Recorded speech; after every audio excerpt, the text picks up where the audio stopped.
السلام عليكم وتحياتي لكم كبيرة ومرحبا بكم معايا فيديو جديد. اليوم ان شاء الله غادي نشارك معكم 3 د الوصفات ساهلين وبساط ولكن زوينين يقدروا ينفعوكم مع وليداتكم من المدرسة او لا ديروا بهم الكاسكروط. ودابا نبداو على بركة الله. اول وصفة غادي نشارك معكم واحد البسكويت اللي كيجي صراحة زوين، يعني كيشبه لواحد كوكيز كناخذو تقريبا داير شي 3 دراهم.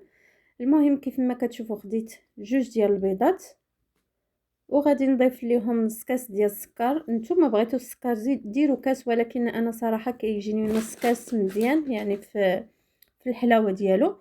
صافي ضفت واحد الفاني وشويه ديال الملحه، غادي نخلط مزيان حتى يذوب ليا هذاك السكر. صدقوني راه كيجي هذا البسكوي زوين وحتى الوليدات الا ذاقوه راه غادي يعجبهم.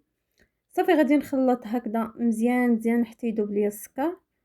وديك الساعه غادي نضيف كاس ديال الزيت، غادي نضيف شويه بشويه وانا كنخلط. غادي نحاول يعني تتخلط هذيك الزيت مع البيض والسكر مزيان. من بعد غادي نضيف واحد الكاس ديال اللوز يكون مهرمش،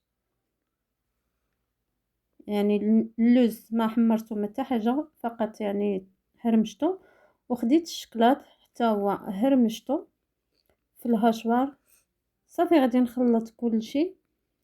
غادي نضيف واحد جوج ديال الساشيات ديال الشكلاط غبره كيف ما كتشوفوا، وغادي نحاول ندخلو حتى هو في الخليط.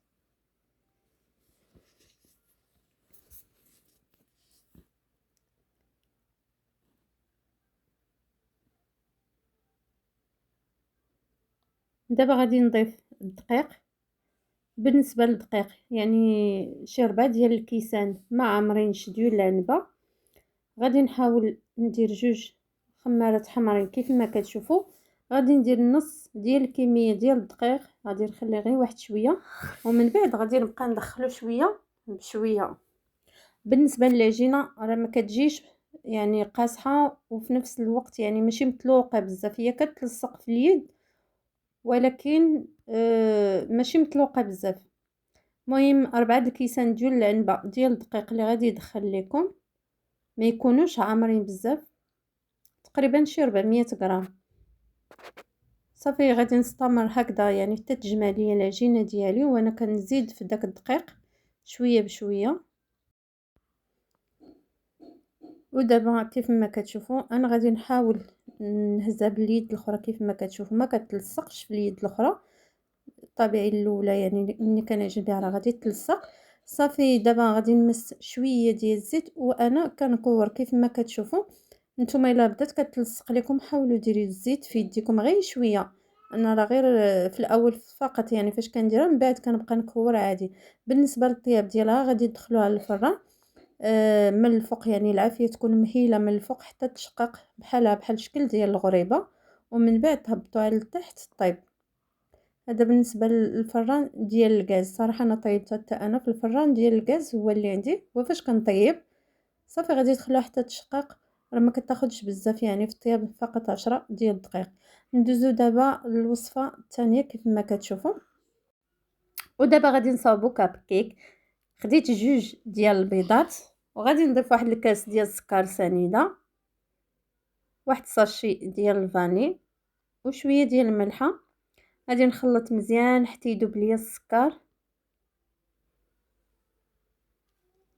نتوما الا بغيتو ديروه في الخلاط ديروه ماشي مشكل، يعني يطحن لكم مزيان. وغادي نضيف واحد كاس ديال دانون كيف ما كتشوفوا. انا استعملت ديال الفاني. صدقوني هذا الكاب كيك كيجي بحالو بحال اللي كيتباع في المحلات، يعني لي لومبالاج. كنتمنى تجربوه وتردوا عليا الخبر.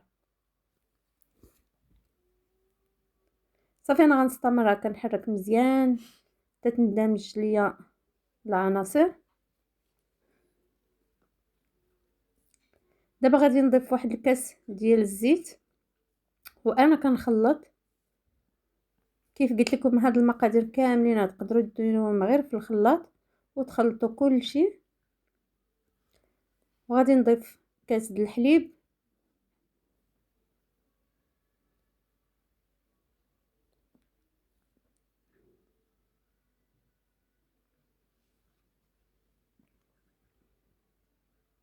دابا غادي نضيف الدقيق. بالنسبه للدقيق تقريبا هزت لي شي 2 ديال الكيسان. الخليط ديال الكب كيك يعني كيبغي يكون ثقيل ماشي بحال الكيكه العاديه. انا غادي نبقى نزيد الدقيق وكنخلط يعني حتى نكمل الكميه اللي عندي. المهم بالنسبه لكم نتوما عينيكم ميزانكم، يعني الخليط ضروري يكون ثقيل. كيف قلت لكم تقريبا كيتهز واحد 2 كيسان ديال العنبه ديال الدقيق، يعني كيسان يكونوا عامرين. غادي نضيف واحد 2 خميرات صافي، وغادي نستمر هكذا يعني حتى نكمل هذاك الدقيق اللي عندي.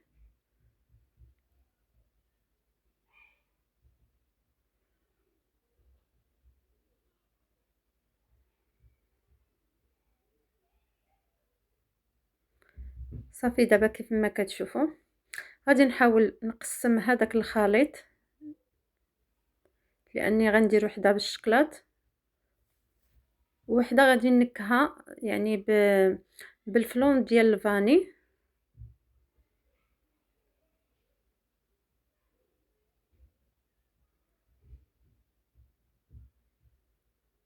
الا كان الخليط يعني كتشوفوه خفيف ضيفوا ليه واحد المعلقه ديال الدقيق. انا بالنسبه ليا جاني هو هذاك. صافي غادي نستمر هكذا يعني حتى يذوب لي داك الفلون. دابا غادي ندوز للخليط الثاني، غادي نزيد ليه 2 ديال الساشيات ديال الكاكاو.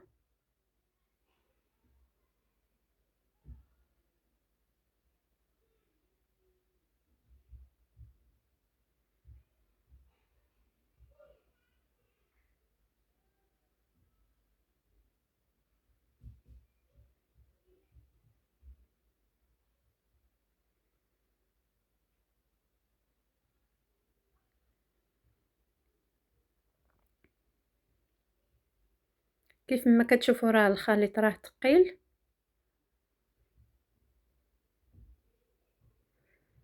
باش هكذا يعني فاش كيطيب لك داك الكاب كيك ما كيهبطش لك. الا كان الخليط خفيف راه كيهبطوا ملي كتخرجيهم من الفران.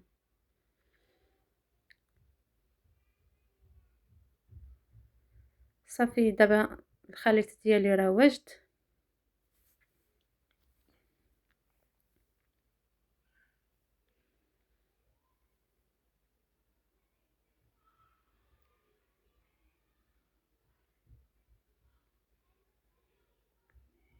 دابا غادي نحاول نعمر. حاولوا عمروهم يعني حتى يبقى لكم غير شويه في القاع باش يطلعوا.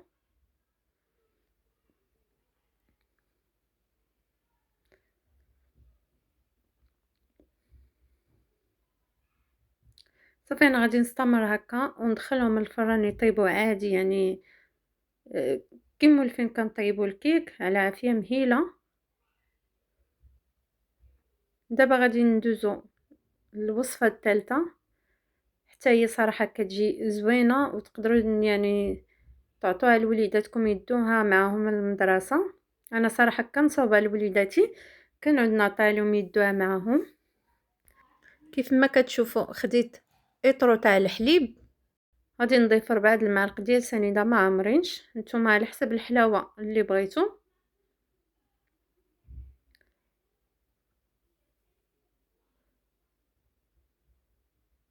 وغادي نضيف 5 ديال المعالق ديال النشا ديال الذره يكونوا عامرين، 5 كبار. بالنسبه لكم الا كنتو معلقات عندكم صغار وما بغيتوش تعمروهم ديروا 8. انا بالنسبه لي راه عمرتهم مزيان ودرت فيهم 5. صافي غادي نخلط هكذا مزيان حتى يذوب ليا داك النشا، وغادي ندير البوطه حتى يعقد كيف ما كتشوفوا، خليته حتى تجمع. دابا كنحاول نحركو باش هكذا ما يلصق لي في التحت، يعني كنطيبو على عافيه تكون مهيله. انا عندي هاد الكويسات يعني بالغطايه ديالهم، هما اللي كنعود نصاوب فيهم.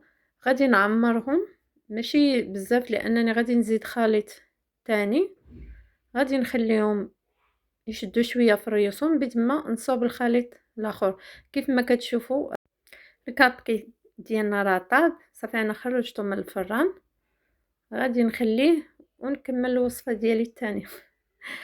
كيف ما كتشوفوا انا خديت تقريبا سيترو ديال الليمون، المهم نتوما عينيكم ميزانكم. غادي نضيف ليه 2 معالق ديال السكر ما عامرينش، كيف قلت لكم نتوما على حسب الحلاوه. بالنسبه لليمون راه كيكون حلو. غادي نضيف تقريبا 2 معالق كبار ديال النشا ديال الذره يكونوا عامرين صافي. وغادي نخلط مزيان حتى يذوب ليا داك النشا، وغادي نديه فوق العافيه يطيب على عافيه مهيله، وانا كنحرك باش ما يلصق لي. صافي نحس به كي يعقد، وغادي نضيفو للخليط ديالي. كيف ما كتشوفوا ها هو راه وجد. غادي نضيف ليه دابا الماء ديال الزهر، صدقوني كيعطي واحد المذاق اللي رائع. تقريبا واحد 2 معالق كبار.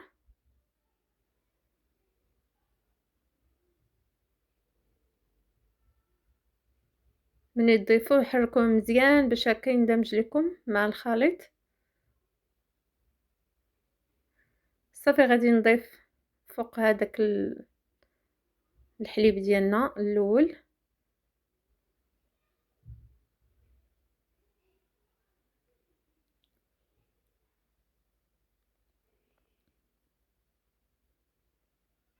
وغادي نخليهم حتى يبردوا. هانتوما كيف ما كتشوفوا انا كندير لهم داك الغطايات ديالهم وكنحطهم في الثلاجه، وهكذا كنعطيهم لوليداتي كيدوهم للمدرسه. وهادو هما الوصفات ديالنا كيف ما كتشوفوا، راه كيجي رائع مقرمش وواحد البنه فيه صراحه زوينه. كنتمنى تجربوه. بالنسبه للبسكوي وهادو لي مادلين،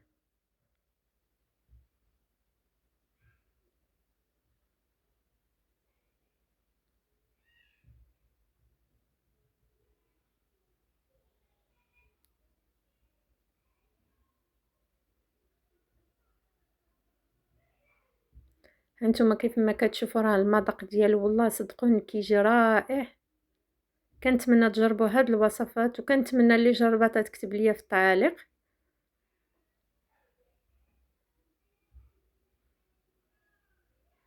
ولي مادلين حتى هما طلعوا زوينين.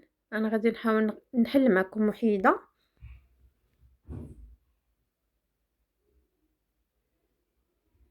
هانتوما كيف ما كتشوفوا صدقوني كيجيو بحال ديال الزنقه، خفاف وفي نفس الوقت لذاذ.